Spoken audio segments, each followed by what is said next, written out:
Today I'm going to show you how to make baked Scotch eggs.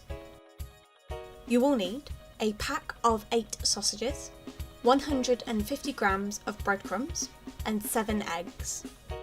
Firstly, boil 6 of your eggs until they are hard boiled, not too much though because you don't want the yolk to be too hard boiled.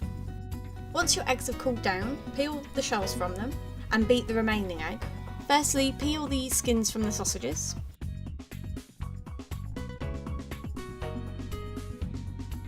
And for each egg you want to use a sausage and a third of the sausage. So if you put them together and try and flatten them as best as you can, then put your egg in your sausage meat and try and wrap the sausage meat around the egg so then it is all sealed.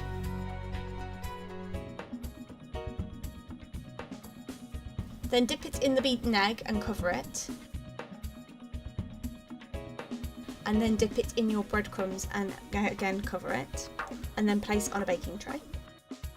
And then in a preheated oven at gas mark 6, 200 degrees centigrade or 180 degrees fan assisted, bake for about 35 minutes until golden.